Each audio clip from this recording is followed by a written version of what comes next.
All right, I'm recording. I am pouring bourbon. I'll tell you what, Gil. Here's our little... Oh, I poured a lot of bourbon. But, Say that like it's a bad thing.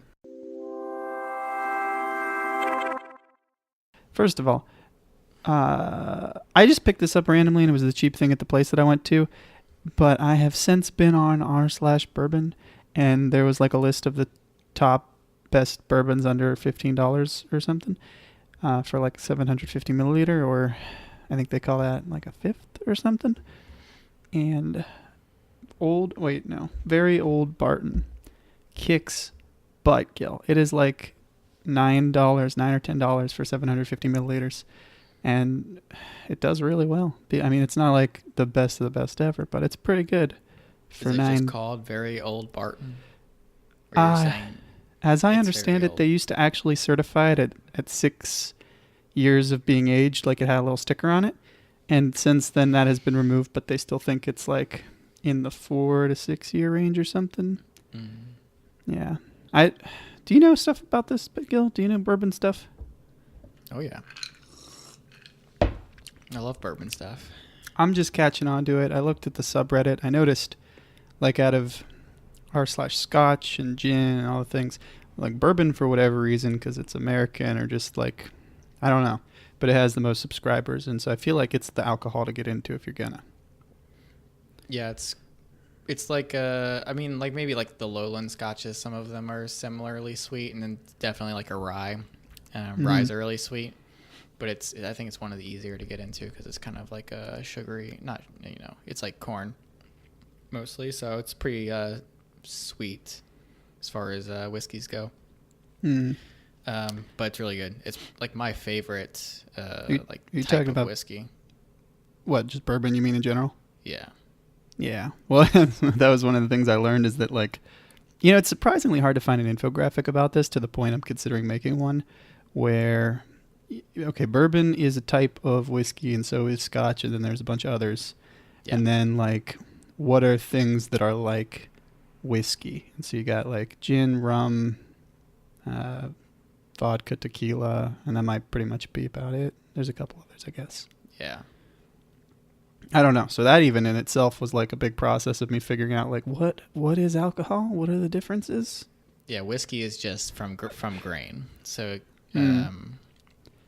all the other ones aren't. They're like 100% grain, and then bourbon has to be from the United States, has to be 51% corn, has to be aged in a new white oak barrel, things like that. Scotch just has to be from Scotland. Then like Japanese whiskey is a little different. I don't know how well defined it is. I think it just needs to be from Japan, but the two big distilleries in Japan trained in Scotland, so... But Japanese whiskey is really good. I just finished a bottle of Hibiki Harmony. I might have tried that. Or I don't know what I tried. I tried something one time of yours. I only had that out here, so I think what you tried was probably... I think it was either a bourbon or a rye. And then there are high rye bourbons, so it's still 51% corn, but maybe it's 49% or... its second grain is rye, which is like a little bit more of a different sweet taste, but that's good too. Yeah. Gil, we should start a little podcast that's a spinoff just about just a whiskey. Bourbon. Oh yeah.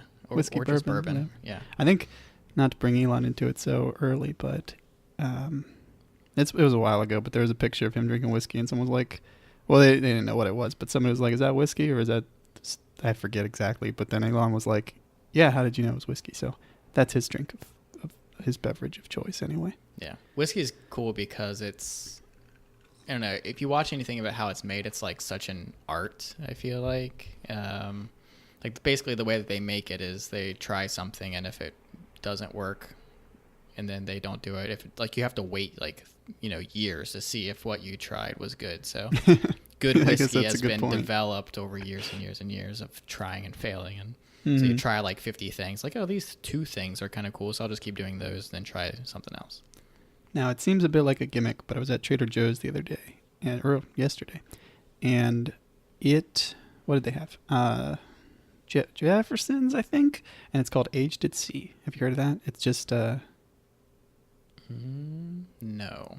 Is literally put on a boat, I guess. Like the people that make the bourbon knew a guy with a boat, and I don't know. I mean, it kind of makes some sense, I guess, if it had like more seawater type conditions, that maybe that would contribute to the flavor or whatever. But at the same time, I feel like it's marketing. Yeah.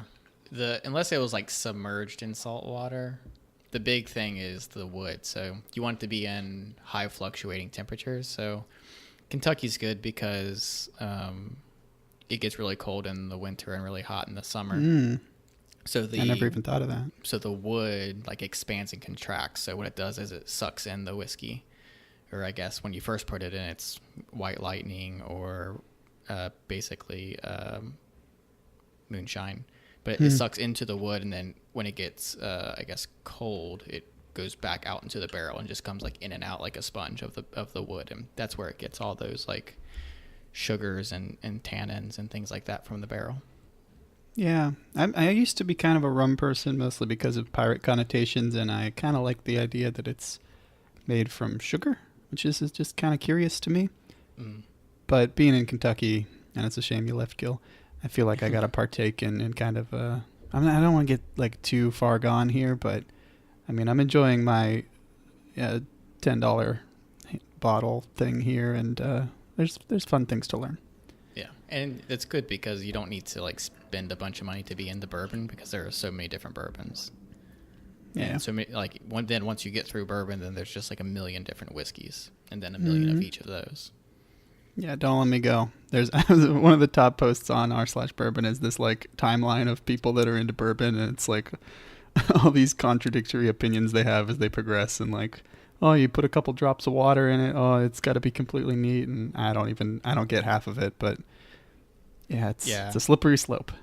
Yeah, and there's even like different ways to drink it. So some bourbons or whiskeys you want to put just a little bit of water in, not necessarily to water it down, unless you're doing like a high proof whiskey and you want to taste different flavors. But then some of them are more oily, so if you put a tiny bit of water in there, it kind of surfaces the oil to the top, and then like the first drink you have after you put a little bit of water in there kind of tastes like stronger, not weaker.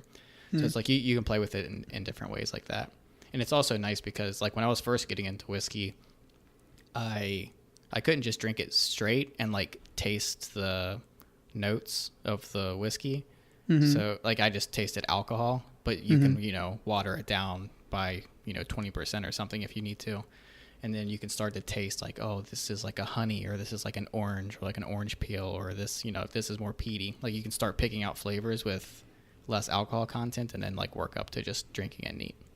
Yeah, that was a funny thing. I asked somebody who was like doing a review on Reddit, like, are any of the ingredients that you just described actually in this beverage, like any part of the process? And it's just, no, they're not. So they just kind of like, oh, it's got a it's, people get very descriptive, but none of these things just are like actually in the drink.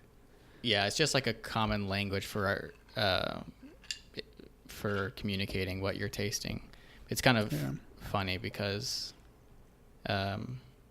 you can choose anything. Like maybe one person's tasting apple pie and the other person's just tasting like a cinnamon bun or something like that. But yeah, it's like a funny thing to like see what different people taste in the same whiskey. That's goofy. It's part of the human experience. It's fascinating. Yeah, and there's this. So I use this app called. We're already head first into this podcast. Good, Gil. We're good. We don't have topics. We get on the call. But there's this app called Distiller. So it's kind of like Untapped if you use that for beer. But yes. Distiller is an app for I guess any spirit, but I use it just for whiskey. And it's nice because you can kind of say what whiskeys you want to try and what other people have tried. And I like to go through people's notes and see like, oh, like after I taste it and see what I can get out of it, I'll like look at people's notes or what like the professional says is in there. Then I start looking for those. Like, oh yeah, you're right. This does have like orange peel in it. I don't know, Gil. You're starting to sound too far gone. Oh yeah, it's a whole world. I'm drinking a Monkey Shoulder right now, which is like I think it's like a lowland Scotch, which are more sweeter, and then the Highland Scotches are more peaty or more smoky. I'll go up there every once in a while, but I don't know. I'm just like trying to try different things still. There's so many to try, and it takes a long time to drink a whole bottle, so moving slowly. Which direction do I want to go here? Well, okay, quick note. In the spirit of Louisville here, just a fun little anecdote that we might cut this because it's not that interesting, but I find it kind of interesting. So I was trying to I just wanted to understand the Kentucky Derby.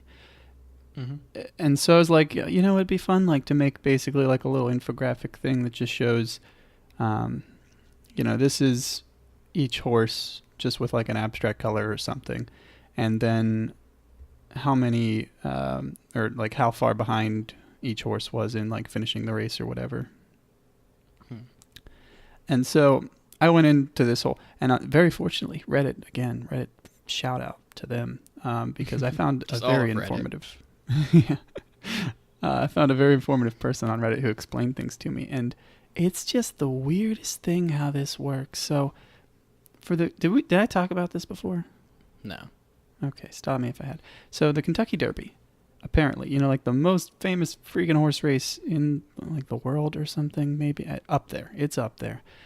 They don't even time each horse. Like a race car, and you clock, and each car gets a stopping point with like a laser or something.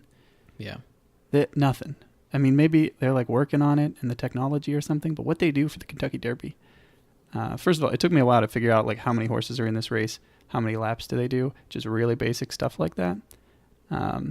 Quick recap for everybody. They do, I think 1.25 miles. And so because the track is 1 mile circle, so that they end up running the same 1/4 of the track that they start on at the end as well. So they kind of do a little loop there. How many furlongs is that?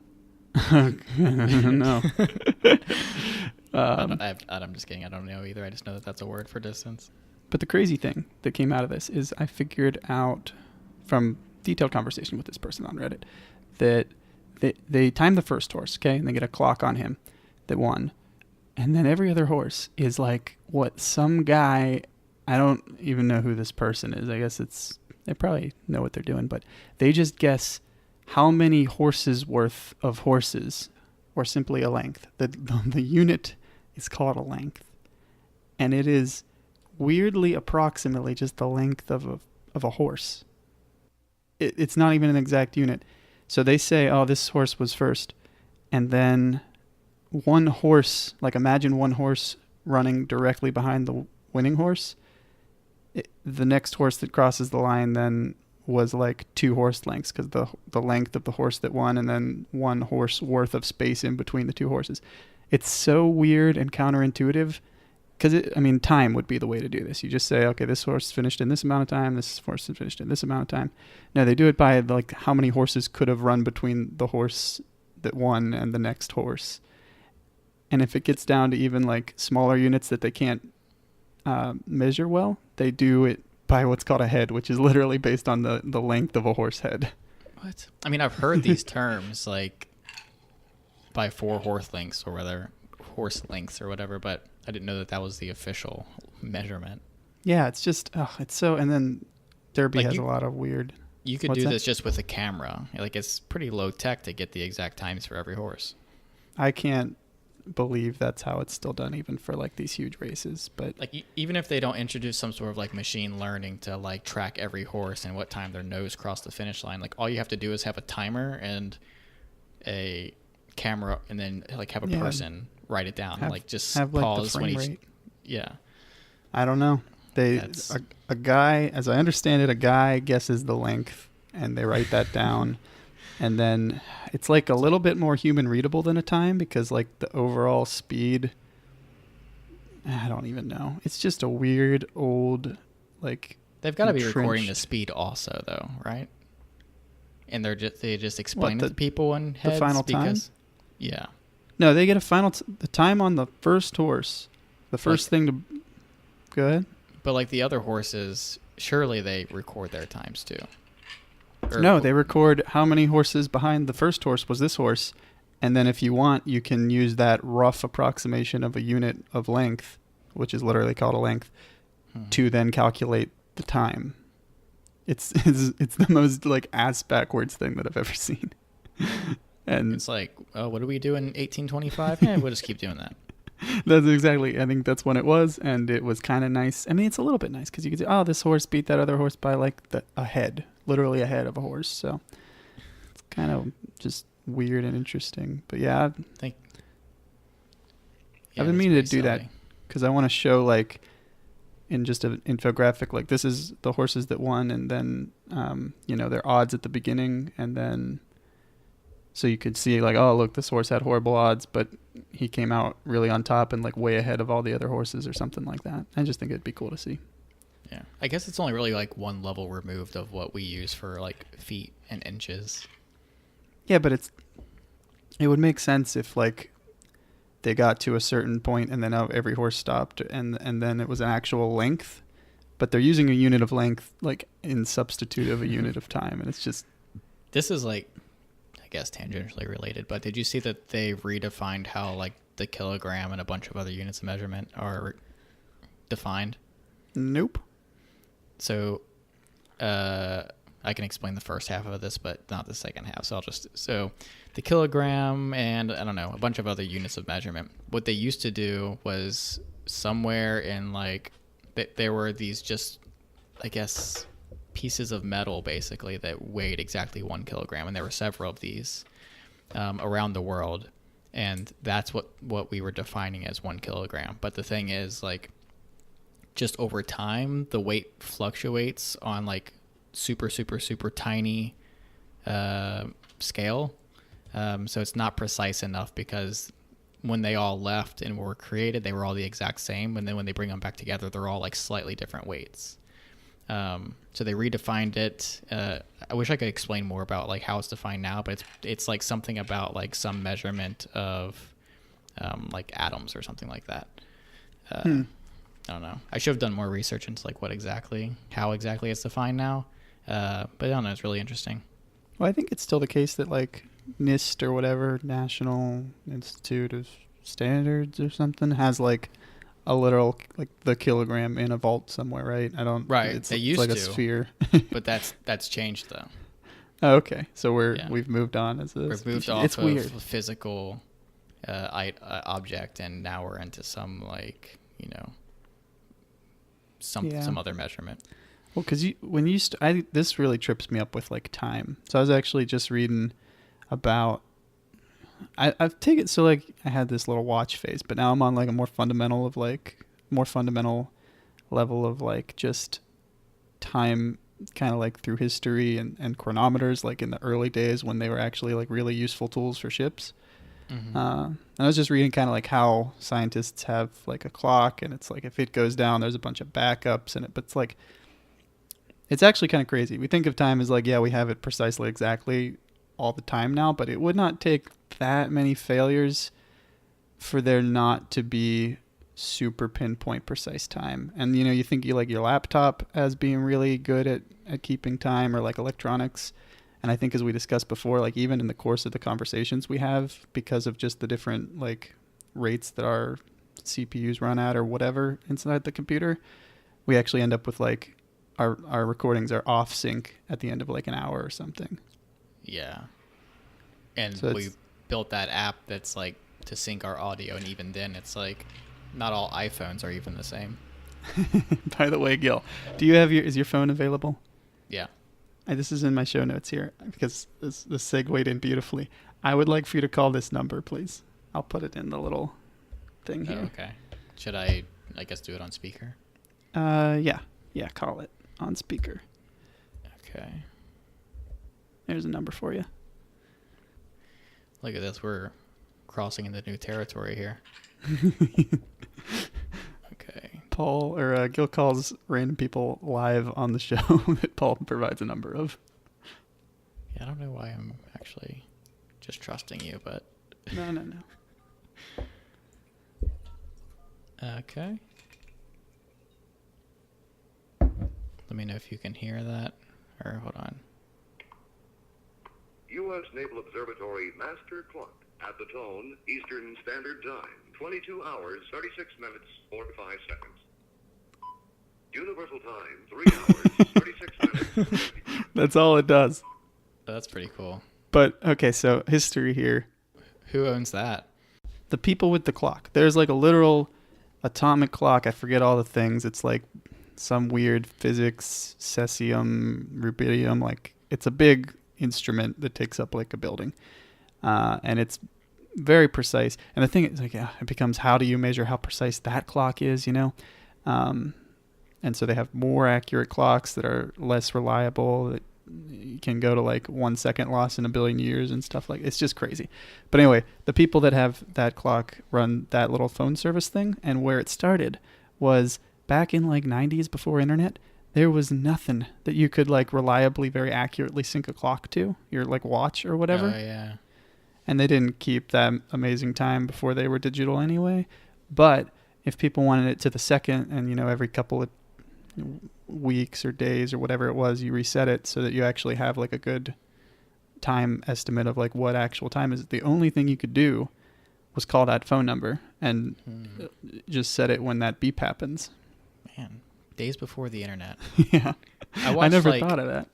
Last, I don't know, like a week or two, I watched like a 50-minute video on YouTube of just a guy like pretty silently just taking apart a watch and putting it back together. It was like mesmerizing. I turned it on, just like I clicked on it just to like, oh, I'll watch this for a second, and then like next thing I knew the video was over. It was 50 minutes later. Yeah, it's crazy stuff. And so that little phone number right there is actually perfect for what like that would work for us.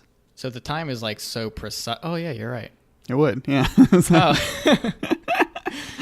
Well, So, yeah. we would have to like figure out the difference and then like offset our tracks according to the whatever each of our things said.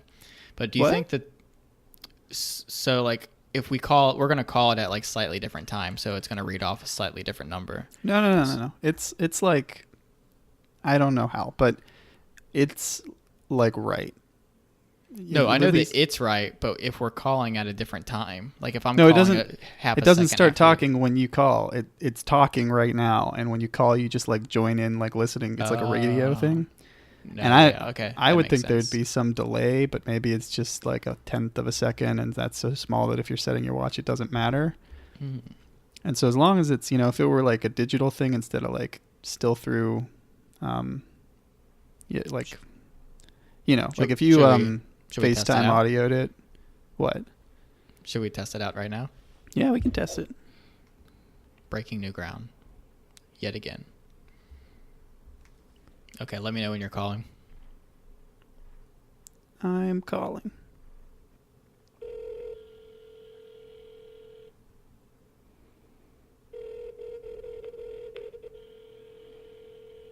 Gotta wait for the time gods to answer. It's kind of weird that I have to wait on him. He's like, oh, why are these people calling me suddenly? They're like shuffling through a bunch of paper trying to figure out what time it is. It's actually just a dude that's paid there to say it like really robotically. It's like how my phone just died.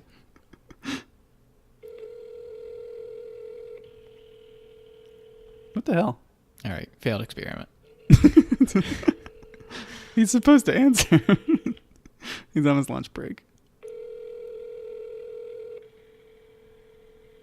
All right, we will revisit this issue at a later date. So after I watched that video of the like mechanical watch being taken apart and put back together, I looked up so do you know how a quartz watch works? I know it vibrates a little quartz crystal. Right. Counts so that somehow. I had never like really understood how it worked, but apparently quartz, when you like feed electricity into it, it vibrates at a predictable rate. So you would just have to send electricity to it at a certain, I guess, frequency. It vibrates that at the same frequency, and then you can measure, 1,000 whatever vibrations up and down is, a millisecond. Mm. I had never really, I was like, I don't know, I've just never really thought about it, but I thought that was pretty cool. Well, to give some context here, so like I said, they have like experimental clocks that get down to like 1 second every billion years, and I think the one that they use all the time is like 1 second every million years or something crazy high, but it's bulky. And so what you get best case in like a watch that you wear or in your computer. The high end quartz, there's like one that was recently released that gets 1 second per year. Like it loses a second per year.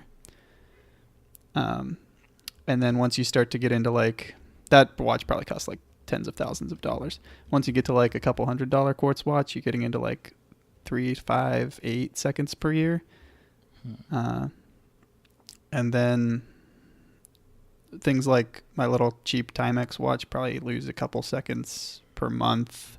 So maybe like 10, 15 seconds a month or something like that. And then once you get into the mechanical, you start to lose like several seconds a day, which is, it's just like a world of difference between the quartz and the mechanical. So yeah, the way that like the like automatic winding watches though, it's very simple, but it's like it's pretty ingenious. Like they're like the ratcheting system winds the watch swinging both ways, or I guess they could. I don't know if they all do. Maybe it just locks in some, but it like the mechanism for controlling, like every single mechanism that he took apart was just like, oh man, this is like genius. Yeah, I appreciate it a lot. I still am pretty of the philosophy that there's not a lot of like, quartz is a cool engineering thing in itself, and so I don't know. It's like if somebody invented like an engine, like a turboprop type plane, and people were just like, but you can't see the propellers go as well in that plane, so this one is, just better because it's more like a machine or something. But have you heard of the 10,000 year clock? Yeah. Give me a recap on that. So there's a great Stuff You Should Know podcast about it. But basically what it is this, I guess, organization is building this clock that's supposed to last 10,000 years and record accurate time. And it's got a few, from what I understand, reasons for that. So one is just like to kind of encourage us to think on longer time spans of just like, tomorrow or next week. It's talking about like, let's think on 10,000 years. And I guess humans have been around 10,000 years, and maybe that's why they chose 10,000. But it's difficult to do because any amount of friction eventually is going to like start eroding things, and then things will, all the little mechanisms will start breaking down after hundreds of years, let alone 10,000 years. So everything's made out of this like super high quality ceramic at all the points of friction, and it's like underground so that it's the same like temperature all the time, but lets in light so that it can be solar powered and also powered by weights and all these things. And even if it like shuts down, if a human comes along in like 6,000 years, they can start it back up and it'll have the accurate time still being recorded. Like something about like a sleep mode thing or something. Yeah, but it's like there are no electronic parts. Like one of the rules is it has to be able to be built and maintained using Bronze Age technology.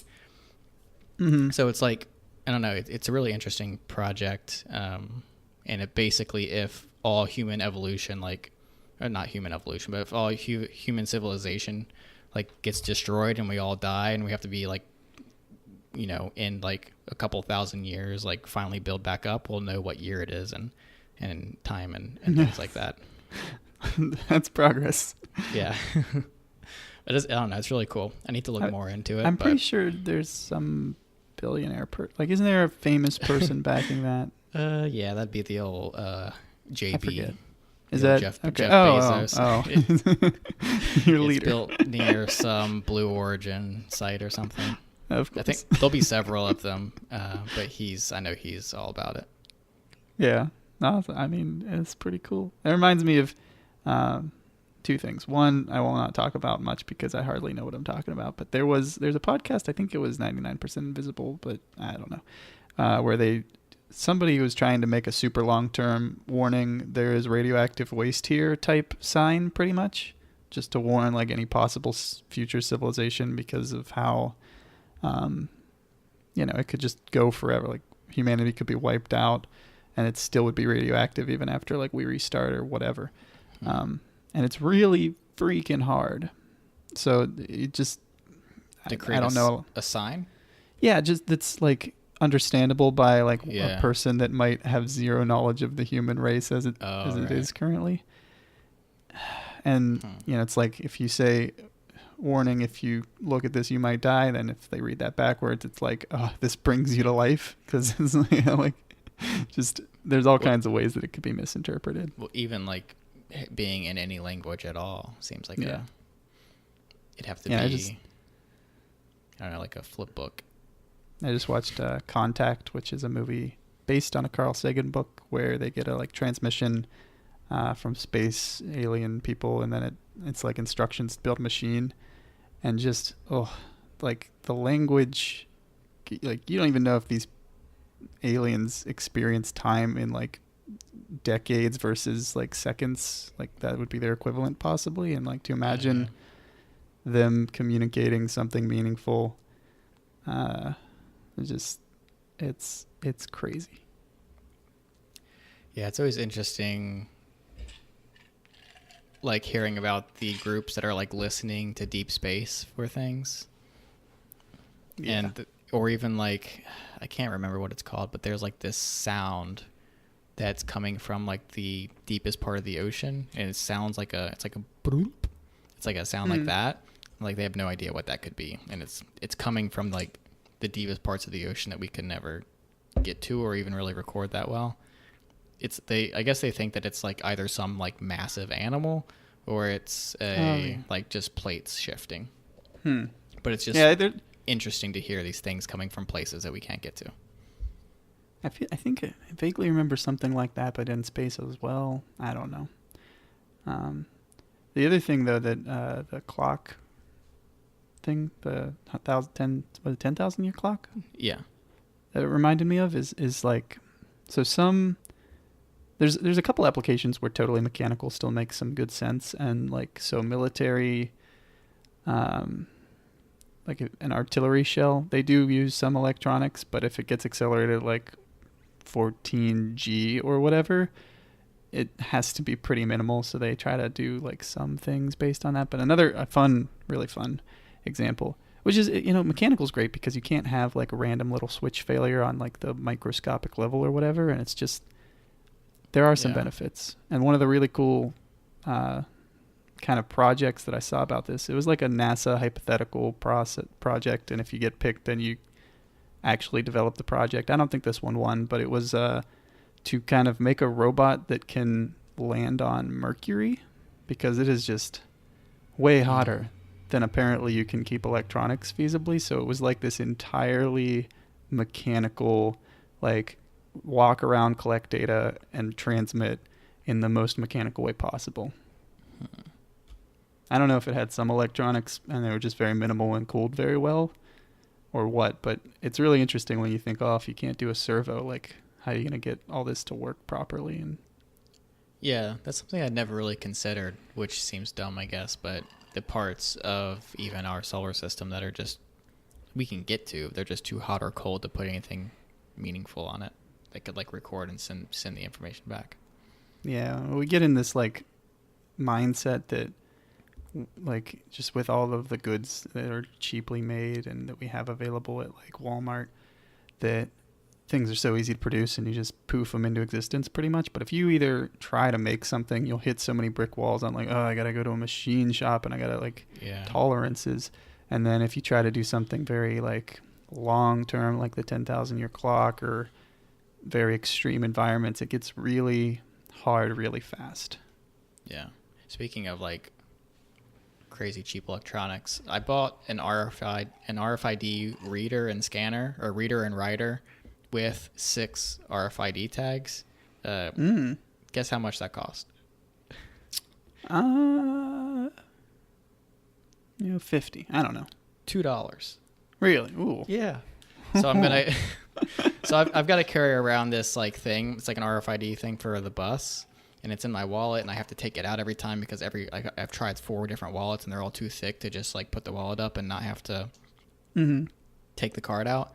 So I bought this so I can copy the code on my RFID thing and put it onto just like a sticker, and just have the sticker on the back of my work badge and just use that.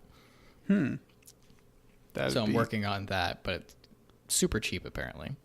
Yeah, and a lot of the time, like even on credit cards, it's not very locked down. It's basically plain text on the stripe anyway. On the Stripe, yeah. Yeah, so I wouldn't be too surprised if you end up being able to make that work well. Yeah, and start selling them. When I was in price college, bus tickets.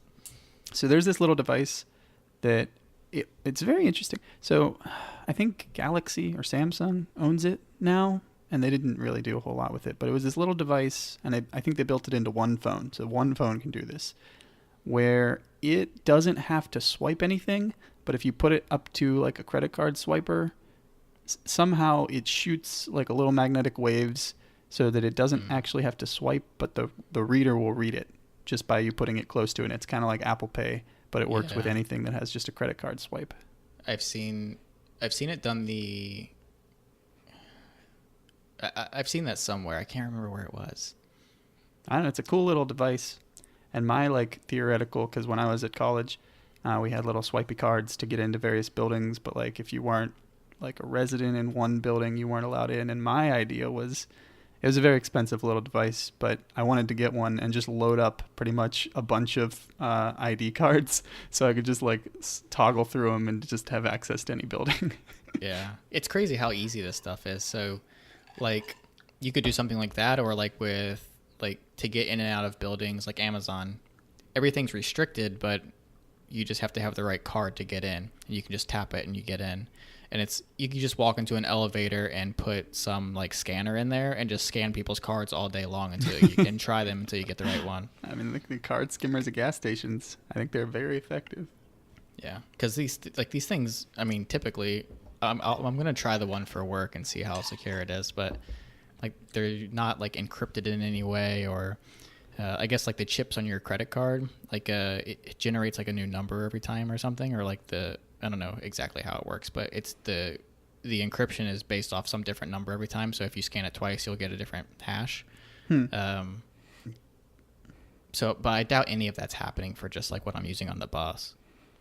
Yeah, but I mean, I think it would be so fun to be one of these, like, there's like penetration testers, and that's fun too in its own way. But like some people are even like physical penetration testers, and it's just like, there was a class I think at the college I went to that I didn't take, but I really wanted to, where the final, I think I mentioned it on there before, but for the final or whatever, went to a basketball game and tried to get to places you weren't allowed to be. And that'd be so much fun to have permission to break into a basketball game. And like that's the thing, is if you're getting paid for it, especially, like you can go about it in such a casual manner, and if you're in a casual manner, you can get away with so much almost entirely by just social engineering and just taking advantage of like human nature. Yeah. Social engineering's like the biggest, like the weakest part of any system is the person in control of it. So like all these hackers and stuff, they're really not hacking very much. They're just kind of like calling the right dumb person and asking for it. There was a Reddit post some time back where a guy got fired, and he was posting like for legal advice or something about, hey, I just got fired. I was going through the onboarding documentation, and like a screenshot in that documentation used the admin credentials. And the guy like tried to do the thing that was the example in the little like learning tutorial thing, and he deleted everything. There were no backups. They fired him as like the chief or CTO. It was like, oh shit, I shouldn't have done that. My last job, I worked at, somebody called our HR department and got everybody's W-2 for the year. Oh yeah. So everybody's social security numbers, everybody's everything. Jeez. Yeah. Jeez. You just gotta email the right, like what all they did was email. I didn't even call. They emailed somebody and said, "Hey, can you send me all the W-2s?" And they put the name as the CEO of the company as their name. And I was like, I don't know, like why would the CEO ask for everybody's W-2? That's not even a thing that makes sense. But it worked. Yeah. So I locked down all of my like credit report stuff, and now like my Equifax one, I don't remember the thing to unlock it, so that's been a real pain. The password? They give you some, like you lock it and then they mail you some code or something to unlock it, but I just, like, every piece of physical mail I get, I just instantly throw away. So I must have thrown it away. So I don't know what the code is.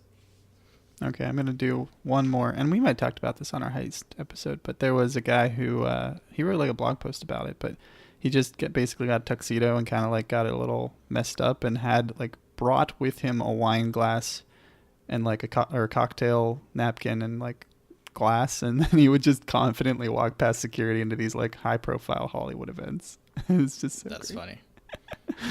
When I was younger, maybe like 15 or something, a friend of mine and I would walk around Cincinnati, Ohio, and just like, usually just like, check weird like things out, like see what buildings we could walk into and see, nobody ask. And we got into some like banking business meeting one time and just like sat in there the whole time and like introduced ourselves. Like everybody went around the table and said who they are and where they're from. And we just like sat in this banking business meeting for an hour. Okay, we gotta get into this. We gotta get into the heists, or like, I don't know what you want to call this. We need to start a business for white hat physical penetration testing. Yeah, exactly. Or like, I've even thought like I really would love. This is almost a kind of thing that people do, but it's not very common. Where they have like a proposal planning service, and I think that would be a lot of fun because everyone is very, like if you got found out and you're trying to plan some kind of secret surprise thing, everyone's very understanding about that. Like, oh, he's planning a proposal. And I don't know, it would be a lot of fun. It would basically be like a heist, except in the end of it, instead of stealing stuff, you steal hard skill. There's your marketing copy right there. That's pretty good. There are a couple out there. I've looked at them. I think stealing's more fun. Okay, Gil. Do you want to get into the meat of this here? I got a lot of meat. Yeah. Now we're 44 minutes in to the intro. Let's get started. This will be the part where that noise happens, where our little intro noise. Yeah. Okay. I want to talk about CarPlay real quick. Oh, yeah. I believe you're like pro CarPlay, right? Very pro CarPlay, yes. Oh, okay. So I am a mess right now. We got actually the speed and dexterity with which I prepared for this podcast was astounding, even though I was still like a solid, well, depending how you want to count it, like hour and 15 minutes late. But anyway, where was I going with this? Oh, I'm just a mess because Christmas and I totaled my car recently and everything. There's a few other like random things that are just messy in my life right now, but I want to talk about the car totaling. Only because the airbags went off, but whatever, it's gone. It happened. That sucks. But we'll work on that. But I'm in a rental car. Okay. That's good. So I assumed you had full insurance. Yeah, they cover. Well, here's the thing. I got the insurance on the rental car, and they don't cover the insurance on the rental car. But like, it's like, oh, I just crashed the car I was familiar with. Let's get the unfamiliar car and see how I do in it. So yeah, I'm paying for the insurance on that, which is probably wise. But it is, what is it called? A Nissan Rogue, and it has CarPlay. Yeah, and I don't have a lot to test it out. Yeah, well, they gave me some options, and the Rogue is the most interesting to me, so I was like Rogue. But it has CarPlay. And so here's my situation. I plug my phone in out of desperation. It has a screen, right? And it has a little bit of a lip where the screen is. So I've been up until today just been putting my phone, because it has the flat bottom, in that lip and using it as like a GPS. Mm. And it has CarPlay, and you're not using the GPS through the... I didn't know if it did, but here's the thing. I plugged it in today because it needed to charge desperately. It was at like 1%. So I plugged it in, and Gil, when you plug the phone in, it first of all, half the time it just says like the whole iPhone turns into this CarPlay screen. It just says CarPlay. And then I think it's like it's starting or whatever. And I get the concept where it's like trying to like be a little operating system that shoots on over to the car or whatever. I'm not sure how much processing happens on the iPhone versus the car. I assume a lot on the iPhone. Yeah, I think so. Yeah, so it's like, okay, I'm going to be your little computer now that runs the car display, which is cool. But you plug it in because I'm like, oh, I'm desperately low on power. Plug it in. Oh, now I can't do anything on my phone. It goes, what are the other things? So it's like when it's plugged in for whatever reason, if you leave the Maps app, it also leaves the Maps app on the car. And then instead of like, normally at the top of the iPhone, you can tap and get back in real quick because it recognizes that phone calls and maps are like things you want to get back to quick. Mm-hmm. And like know that they're running in the background. So you can usually tap up there, but for whatever reason in CarPlay, you can't tap up there. It's like it still shows that it's in navigation or whatever, but it's much thinner and you can't click it to get back. So it's just like very unexpected, and every time I plug the phone in, it automatically like starts to take it over, like, and I'm just trying to charge it, and it's like, Well, you can do one or the other. Like, you can do anything you want on the phone. It just takes it off of the CarPlay. And you shouldn't be using your phone while you drive anyway. Well, you gotta, there's... So I'll be Mr. Safety over here. No, but if you... There's reasons. There's things that people need to leave the particular... Yeah, spin Pokestops. What's that? Yeah, Pokestops, exactly. Yeah. But I guess the big thing that I like is... So I always use Bluetooth to connect my phone. I listen to podcasts when I drive at all times. So I'll connect my phone through Bluetooth, but that's always like a 30-second process. But when you plug it in through CarPlay, it just works. Or you could use the auxiliary thing, but that's got a whole bunch of other issues that I don't like. Plus, I don't have a auxiliary port in my phone. But the big thing is, like, I don't know what it is. It's, very cheap screens have been around for, a decade now. And car software is like the worst thing in the world. It's completely unusable. Every time I've used any sort of software in a car, just the user experience is bad. It's really slow. Nothing makes any sense. And it's using graphics from 1995. So I like it purely just aesthetically. I'd rather use CarPlay interface than any sort of, manufacturer software. Yeah, don't get me wrong. I like CarPlay like tenfold more than the default experience, if not more, because it's just unusable. And man, if anything, if you're gonna have an intuitive interface anywhere, I feel like it needs to be in a situation where also you're trying to like maneuver a vehicle at times. Yeah. And CarPlay does it like all right. I'll give it like all right credit, but I'm just trying to charge my phone and I'm perfectly happy using the Maps app and not going over to the screen. And so the times that I've used it, it's been in like park because I'm trying to figure out where I'm going to go, or one time it was in reverse, but I had my foot on the brake and I didn't even understand because I just hit the start button and instead of it showing me the map, it tries to be like a second screen, Google Maps, and show me like the steps that I'm going to take or something. It's just an alternative view. And I was really confused and I can't see the like directions and I don't know. I think there's a lot of room for improvement. Yeah, it's definitely room for improvement, but it's like a million times better than what's already there. But my favorite thing about it, I've only used it in rental cars, so in places that I normally haven't really been. So my favorite part about it is the maps being pushed up there and not having to like balance my phone on the dashboard somewhere. Yeah, I hear you. I don't know. This is just the feelings. I mean, my big overall point here. This goes kind of back to being freaking secret agent or what do you call a heist person? Like a heister. Heister, yeah. A heister, where what you use for the heist, you don't use the freaking Apple Watch or the like. Yeah, there's this balance of technology being, for marketing reasons, they try to shove all the stuff in, and I think now there's a law that you have to have a backup camera or something. So now they're like, well, it might as well have an infotainment system as well, but they don't do very well at it, and so it becomes, even though this is not the best experience, we're gonna push it And Well, yeah, what these ends- big car manufacturers, they know how to make mechanical cars. yeah, They think this new technology thing is stupid. So even they're not investing a whole lot in good interface.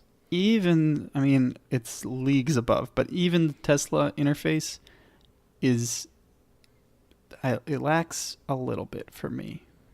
Yeah. I mean, it's still, that's like, if CarPlay's Yeah. a million times better than a regular car, that's a million times better than CarPlay. Like, you But- do not want to drive a Tesla into, like, a military is a good example here, right? They like to have things that are extremely reliable and just, like, you're not going to screw up using it or something. Yeah.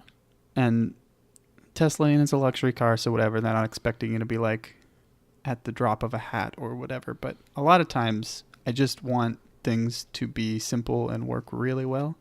And you don't get that with a lot, like pretty much any infotainment systems. And, this is back to why they use physical switches in spacecraft and everything. And it's just do it really well and reliably. And I way lean towards that rather than like high technology that's not ready yet. Can I change the subject for a second to Please, something that's kind of please. related? So, Please change. okay, so do you use Apple Pay? Occasionally. So I use Apple Pay when I can, but it's like kind of annoying because you still have to like pull out your phone, make sure you're using the right card and scan it. But what's really nice is using the like Starbucks app because it's kind of a you like preload money onto it, and it's it's just more reliable, and it's still you pull it up the same way you do Apple Pay, just double tapping. For me, it's double tapping the lock button and all my cards pop up. But there's this place in the UK called, I think it's called Costa, something like that. But you can buy a cup that has essentially a gift card built into the cup. So it's like a reusable cup that you put money on. That's and you have to hand the cup over anyway for them to fill it up. But what they do is they'll fill it with your drink and then they charge it right there on the cup and they hand it back, and there's no transaction needed. You're just handing them the cup and getting it back. And I think that's a really great idea. I want Starbucks to do that really bad. I love that. I don't know how you get to Apple Pay because I double tap my home button, but you don't have that. Yeah, but I have no home button, so I have to double tap the lock button. And that's where, and then, all your cards pop up. But yeah, so here's my Apple Pay experience. First of all, you ask if they do it because sometimes I guess they have a little sticker that says they do it, but a lot of times they don't have a sticker and they do accept Apple Pay. But there's no indicator, and so a lot of times I ask and they're just like, no, we don't. And then I'm like, oh, okay, let me get my card out. And it is nicer than having to do this. I hate the chip. I think we've talked about the chip. Gray on Hello Internet and Cortex has talked about the chip. So double tap, which is okay, but sometimes when I'm trying to unlock my phone, I double tap and then it just slows me down because I have to deal with the card interface that comes up. Yeah. But so I double tap, you pick the card, that's not too bad. If I did Face ID or Touch ID, it would be even better because I just type in a PIN. And it's pretty seamless. So it's a pretty good system. What was really interesting to me, yesterday I used it at Panera Bread, and my girlfriend put in her Panera account or whatever, and Apple Pay picked up on that after I had paid and was like, hey, would you like to add the Panera, add your Panera card to Apple Pay? Yeah. Which was, I love that. That is a cool feature. Have you ever had that happen? I guess only with like plane tickets and stuff. Like just when you're doing anything, it says, hey, do you want to add this to your, wallet app or whatever? It's like, oh yes, I would love to do that. But it was when I paid, it was like, hey, for next time you can add this and it'll be there. And I was like, that is great. And it even then had a little option like automatically use it. So I think if I'm understanding right, I don't even have to think about it now. Like if I buy something at Panera with Apple Pay, it will just use, admittedly, my girlfriend's account, which is a little bit of a flaw because now it's tied to my phone. But well, something else that's really cool is, so I don't even know how it does this, but I get all of my like medication and stuff from CVS. And so I have a CVS like member card or whatever, and they also accept Apple Pay. So what I can do is I pay with Apple Pay, like I'll tap it, but it'll like put in my member card and pay all with Apple Pay. So I don't have to like type in my phone number or anything either. Yeah, I think And that's... I don't know how exactly it does like the two transactions at that same time, but it's cool that you can kind of just do all this with the same, like all these different things. I don't have to carry around a card, or I don't have to carry around two cards in that case. I don't know, it's really nice. And on this vein, this is just off the cuff, I just thought of this, but Apple Watch is cool for this, especially, except for the fact that you gotta like tap your top of your wrist against a thing. And I wish they would just put, well, this would cause problems because the bands are removable, but it would be cool to have a thing so you can tap the bottom of your wrist on it, because I think that's the best way to do it, is the Apple Watch. Yeah, I would like to see more stuff happening in the band eventually. We'll get there. Like batteries maybe would be nice. But I'm like counting down. So I'll, every once in a while I'll check Apple's refurbished store to see if any of the new Apple Watches are on there. Mm-hmm. Because I can't justify buying one brand new. But if one's going to be like, $40 off or something, maybe I can talk myself into it. Mm-hmm. Because I want it really bad. And I'm still on the original one. And it's all cracked. Treat yourself, Gil. That's well worth it. It'll maybe after Christmas. I thought you said you were going to get one. I am. It's just a matter of time. Hopefully in January. They do seem nice. I'm very tempted. I'm tempted to buy one and do my little 14-day trial and then probably return it. But yeah, I really want, like, I love like mechanical watches. Like I really want a nice, like automatic winding watch. But I don't know. I just get so much use out of the Apple Watch. Every once in a while, I'll think about it for like 10 minutes and be like, I'm stuck with the Apple Watch. Well, I feel like we've beat this to death, but my feelings here with like, there's potential in the Apple Watch. I just don't want to charge it. It's another thing to take care of that needs like updates, and it's just like a baby crying at me, basically, is how I see it. And I've had this written down for a while. Every time I open my MacBook, which is rare now, it's more rare. But even when it wasn't rare, if any notification comes to my phone, as soon as I open it, it gets like the update, and it sends me my little like reminder or whatever, and the reminder sound is like a bump, like it almost sounds like a fart, right? So when I open my MacBook, every time now it farts at me, pretty much. Why is it doing that? Because it has some text or some reminder or something that it's reminding me about, or like an update to whatever, because it's been shut. And then it's like, oh, hey, I'm back. Let me get all this stuff. And so then I just get a bunch of little notifications up in the corner. And that's what I'm talking about. Even the MacBook, it's a lot to take care of, even like a second. This is the only other like high-tech thing that I use. And even if I don't open it for like a day, like the battery is drained down. It's got a bunch of updates, and it throws a bunch of crap at me when I open it.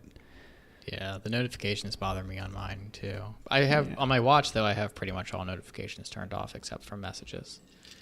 So that doesn't bother me there. Mm-hmm. But there's got to be like, it's not impossible to make the Apple Watch such low like power consumption and like a high efficiency like I guess like. It could even be similar to what's in automatic winding watches now that'll generate electricity. Like there's got to be some like way to make an Apple Watch completely like you don't ever have to charge it again. You just wear it. There should be a name for this like little paradox. It's like a Murphy's Law kind of thing where technology manufacturers will just continue to push the envelope such that their technology is always lasting a day. Like if they get more battery power, which is rare because battery technology is pretty slow, they just keep pushing it up, So I think just the nature of everything is that we're locked into this now. So I don't know. I don't know that it'll ever really get to that point because with the solar powered, so there's solar powered watches, and it's like if you give it an hour of sunlight, it's good for like 6 months.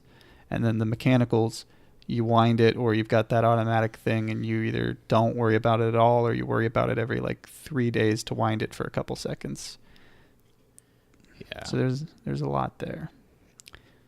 while we're briefly on the topic of watches again, I want to contrast two. You've got safety and watches. Okay, on the one end of the spectrum, we've got the Apple Watch, which all this new cool stuff where I think you can, I forget the command, but you can hold something or press a bunch of buttons and it'll go into like emergency call 911 mode or whatever, right? Yeah. There's fall detection. Yeah, but then there's also the fall thing, and then if you don't respond or whatever, it starts to call 911. And it's, monitoring bios, and it checks if your heart, and it alerts you to like heart conditions, and now you've got the what is the thing where you put your finger on it? Oh, ECG. ECG. Yeah. So all kinds of things that are like, it's gonna be pretty, like right now I feel like, does that information really get sent to important places? And like most people probably don't have this heart condition, and it's like you're not, like I think people sometimes tell themselves, oh, I'll buy an Apple Watch and it'll like be good for my health because it's got the activity tracking and all this and encourages that, but then it also is monitoring you constantly. But most people that have it, I think it's not like saving most people's lives. It does save some lives. But I think it will get to the point where it's like this watch monitoring your vitals makes the difference between life expectancy. Yeah, well, I mean, if they can, so if there's a way to share this, and I think that there is, but you know how fast hospitals move, but there's got to be a way to like share like all this data that it's recording about your health with your doctor, and if you have something happen, you can like say, oh, it happened around this time. They can go back and look at all of the data that was going on at that time and, better assess what's going on. And yeah, then, I think this would be an awesome opportunity though for the AI. Just train it on, this is what a not healthy person is like. Right, this is what a healthy person. I think it's just going to be probably completely automated. It already does the like irregular heartbeat thing. Like if your heart's beating too fast or too slow throughout the day, it'll like tap you and say, hey, make sure everything's okay. I wonder if that's not an AI thing though, is it? No, I mean, I guess like true AI doesn't exist, but it's just like monitoring what your average is, and then whenever it goes outside of that range. So it's not AI, it's just some simple logic. I guess, I mean, they probably didn't develop that algorithm by like giving it a bunch of, what they do with like, here's the correct, so like, this is what a person that has a heart problem looks like, and this is what people without one looks like, and then just let it figure out the algorithm. I don't think it's that. I don't know. Yeah. But maybe it is. I don't know. But yeah, so this is my plug for a kind of really cool watch that I found recently. So on the other end of the Apple Watch spectrum, you've got what is called the Breitling Emergency 2, actually, because the first one was made in like 1995, just forever ago. And what this watch does is a different side of safety, where rather than monitor your vitals and be able to call 911 through the cellular network or whatever, this thing it's a chunky watch. It looks pretty good still, but it is hefty. But at the bottom it has a knob, and if you turn the knob and pull it out, it is a freaking antenna, and it communicates not only with like the emergency aircraft like transmission radio frequency or whatever to like nearby aircraft, but it also has another frequency that reaches out to satellites that are like monitoring the emergency beacons and stuff. So this watch, if you like get stranded on an island or whatever, you pull this thing out and it like summons emergency what do they call them? There's like a word for it, but like the rescue services. I don't know, just emergency rescue. I'm looking at it now though. It looks really it's really $15,000. But that is a cool watch, man. Well, who's like their target for this? Because the military is not paying $15,000 per person for a watch, and no, Breitling makes a lot of money, I think, in like private, like they make instruments for aircraft, so they get I don't know where most of their money comes from, but they get a good amount from that. But then on like the public facing side, they just sell like jewelry watches that are for sale at jewelry stores. And on the extreme end of it is this $15,000 watch. This is for like the true adventurer that's going to find himself possibly in the middle of a ocean, or pilot probably. I mean, they're a pilot they make instruments for pilots, and so if you crash somewhere, you need to summon help. Of course, you can get the same transmitter thingy for like $100 with a probably better, there's better ones that actually like shoot out your GPS location, and they're only like $100 and stuff. But the fact that this one is on your wrist and compacted, just super cool. It's a cool watch. Yeah, it is really cool. So, my wife and I are doing lots of backpacking stuff. Get yourself one, Gil. Yeah, right. But we are getting it's called the InReach Mini, so it's like a little, I don't know, like 3-ounce thing that basically you can connect to your phone, and it's like a satellite receiver, and it can send and receive, whatever satellite stuff. So you can like go on your phone, you can send messages, and you can see like maps and all these things. And then if you get in trouble, you press a button on the side, and it like sends emergency services to your location. Now, are you doing this? Did you say, why does it connect to the phone? I'm sorry. So you can connect to the phone so that you can like text or look at maps, because it has GPS and everything on it. So it's got like just navigation stuff. You can look at the weather, things like that when you don't have like cell service. So is it a 50-50 split on wanting to use it for non-emergency stuff and then having right? Yeah. So we would want to use it for. So right now I use a different app for hiking, and it's just like I'll download the offline maps, and I can still like see where I am and stuff, and that's good. Like that's probably what we'll keep using. But this so we're planning to do the Pacific Crest Trail when she graduates, which is like a 5-month hike. Yeah. So we want to like have this with us so that it pings some server and records our location like every hour or something, so that if anybody wants to, like her mom or something, so she's not freaking out when we don't have cell service for 5 days, she can get on and say, okay, they're moving, and we can send messages and things like that. But so we were on a trail a couple months ago, and like on the same trail there were 2 different people. One person was like said that they were having a stroke, and we had to like hurry up and go down the trail so that we could like send somebody. And then another person like fell and hit their head, and like this was like further down the trail, and they like had to be carried out. And you didn't have like, cell service? We didn't have cell service. We didn't have this thing. That's somebody did end up having one, so they got there earlier than it took us to get down. But like in cases like, I don't know, like on certain trails, we probably would want to have it on, and then for like the PCT. But it's, I don't know.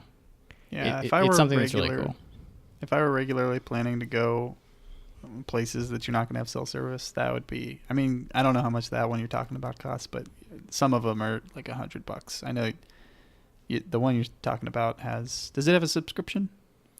Yeah, so that's the only reason why we wouldn't use it for every hike. But if one was like a little sketchy, we would turn it on. So it's like $25 a month or something. Right. Yeah. And then I think it's $300 for the 150, maybe. I don't know. It's not that bad. Oh, Gil, if only these things worked in caves. Yeah. There's nothing. There are no beacons. I asked one time, and they were like, "Yeah, nope." The only thing you can do is sometimes there's like really like you have to unwind a huge wire because you got to get through rock, and it's just you can basically communicate barely with the surface. And I think that's probably what they did in the what was it just recently, Taiwan? Oh yeah. But it's extremely limited, and you're out of options. Did you see the Boring Company, the whole reveal? I'm following loosely. I haven't been able to keep up with Elon's tweets very recently. Give me the scoop, Gil. It's really nothing that we haven't heard from them before, but it was just like the first, I think, public opening. It's like a 1.15 miles or something like that through Los Angeles or under Los Angeles. I heard there was some controversy on the route, and some environmentalists didn't like it, or they didn't do an environmental study or something. Oh, really? I don't know anything about that. I don't know. It might have been. I wish I knew more. I think maybe it was the route going to Elon's house, and maybe that's not going to happen anymore. But I'm not sure which thing that was about. Yeah, I don't know exactly where this is. I just know it was somewhere in LA. but really cool. I mean, if we could have a whole spider web of tunnels going underground, and essentially all it does is like you're not driving through. Like even the track is like there's like a dip in the middle, so your wheels have to be perfectly on these like two concrete, I guess, areas. So you put these. Is it saying a car? You're saying a random car? Yeah. So they used a Model X, so I think there might be some like logic in the self-driving that does something, but they put these like bumpers on your front two wheels that kind of keeps you guided, kind of like when you go into like a car wash. Yeah. But it's not like it's not exactly the same, but it's doing the same kind of thing where you're like kind of on a track but not really. And they went like 40 miles per hour or something, and I think they said it could go like 150 miles per hour eventually. Well, I'm gonna need to look into that. Yeah, that's the difference probably between. Well, 150 might be just a loop system. You know, they got the loop, and then they plan to turn loops into hyperloop, which is just like faster, pretty much. But they're starting small. Yeah. Is it open to the public? I know they're gonna have public allowed to ride it or whatever. I don't know what the plan for the future of this is for like this 1 mile track. It was open to the public to like, I don't know if maybe it was at least open to the media to like come see it. I don't know if it's going to be used for anything in the near time future. I've only really seen a few like recap videos on YouTube. I don't know. Yeah, tune in next time. I'm gonna research all this. I've been way behind. He tweets a lot, Gil. Yeah, I've stopped kind of like keeping track of everything going on Twitter. Because that's a really good way to keep up with him, but it's just yeah. And you know what, Twitter? I forget if we've talked about this, but Twitter does not do a good job of letting me. I've even tried to look for other like third-party things that will just let me take one person's timeline, like type in @Elon Musk, and I want to see tweets and replies because 90% of it is replies, and it's a lot of important stuff in the replies. But then I just want it to show me the thing he's replying to because you have to click into each one. It's impossible on the desktop, so the app is a little bit better. Did you see that the native... So I've been using the native Twitter app for a few months, and it now has a toggle for top tweets or latest tweets. You can now change how it's being ordered. I have not noticed that because I still follow no one. But that sounds nice. Yeah. I bet it defaults to the top ones, right? Yeah, I keep switching back to it. It's driving me nuts. But at least it's there. Let's talk about, real quick, Castro was bought by Tiny. Oh, yeah. So apparently that initially I know was a depressing thing, but it sounds like it might not be that bad. I was seriously worried, and I don't know if you saw my tweet, but I screenshotted what I sent to you originally, and then I sent them a little tweet and tagged everybody and said like I am very happy for this. And so I didn't know, but Tiny is a like little venture capital type thing started by the people that started MetaLab. And MetaLab, just if you go to their website, Tiny and MetaLab, it is so like, I don't know what to call this, but it's not like typical Silicon Valley type. You know, like there's the cringy entrepreneurship that is like what you see on the show Silicon Valley. You know what I'm talking about? Yeah. And then there's like very authentic, real, clean. It's just such a great website. If you go to tiny.website. Yeah, I'm looking at it now. Yeah, it's great. And then it is started by the guy who made a lot of money starting MetaLab, which designs interfaces for... They designed interfaces for Coinbase and Slack and a bunch of others. And Coinbase and Slack interfaces are just smooth, man. Yeah. So I had like this vague memory of like, oh yeah, MetaLab. What was that thing? And I looked and I was like, oh yeah, they're just beautiful UI designers. And so that guy took his money and started this thing where he just invests in companies that he wants to like prosper. And I love it. This guy seems awesome. I think it's going to do awesome things for Castro. I'm excited. So this is one person? 2 people. It's him and one other guy that was with MetaLab. And they just invest in stuff, you know. They don't really manage too much that's in there about how they like to kind of be hands off and the people can keep working on it, but they provide the funding, you know, because Castro is really listening to their podcast. For people that don't know, by the way, Castro is like it's a podcast player that's like Overcast or whatever, other third-party podcasting apps. but it has a very kind of different, simplistic, kind of minimalistic-ish style to it with like an inbox system. And I really like it. So they were just two guys developing Castro, and they have a little podcast where they talk about it. So I know that they were like kind of struggling and not sure where they were going. And they lived in different places. So it was just not efficient. And now Tiny is, taking them under the wing and providing funding. And now they have stable salaries, and just this seems like the correct direction. Yeah, it's really cool. And I'm happy for you that it's not dying.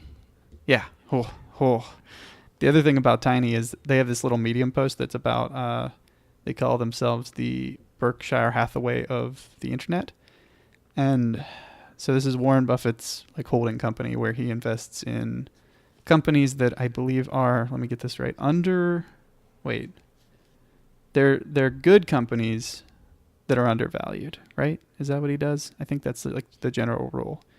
He takes like a pretty solid company that is just a little undervalued, rather than like the typical route is, everybody's attracted to these super overvalued things that are also, so whatever. He takes like what he expects to be really good companies. But the other thing that he does is he makes it super easy. So it's like a month between reaching out and closing or something like that. And so he just very short contracts that are sent over and very simple. And there's a couple steps, and you can read the blog post if you want about the details. But just basically they do a lot less due diligence than what a typical company would do, because typical company is just entrenched in this. They have bosses that need to know for sure that this is a good investment. So they have to go like, I think their example in this blog post is like a $16 discrepancy was investigated for months or something like that. Mm-hmm. But so Tiny is just really trying to take that model of investing in good companies that are undervalued and make it easy to sell. Like just a fluid, simple, clean, quick process, which is a good model, man. Yeah, that's really cool. I'm looking at some of their projects now. They did something for Amazon Photos. Yeah, and they also bought Dribbble, which is like a design. It's like Behance with showing off your design stuff. And they've done good things with that, and it still exists. So that was a big thing. The reasons that Castro gave for why they were selling was like, or why they trusted Tiny anyway, were that they are physically removed from Silicon Valley because they're based in Canada. They have a definite long-term interest in companies continuing, and it's proven with Dribbble and stuff like that. I forget the other reasons, but it just seems super authentic. This guy seems awesome. I'm super excited. I love Tiny, and I think Castro is going to benefit a lot from it. Yeah, it looks like it. I can kind of see. So I'm on the Castro site now, and it just looks like slightly outdated design. So I could see them doing good stuff with it. Yeah, I mean, most people, just because of Overcast, have no idea about Castro. Yeah. So I think this is a great example of like two guys that were like sort of fledgling, but with a really solid platform. They probably got a good deal on it, and everybody's going to win because these guys are happy, the developers are happy, and now you've got a really awesome. I don't know. The Tiny guy seems like he's really getting into podcasting for one reason or another. I'm sure he's listening. He's out there. He liked my tweet, which was, it was nice. Like, it was an easy tweet to like because I was really praising him, but I'll take it still.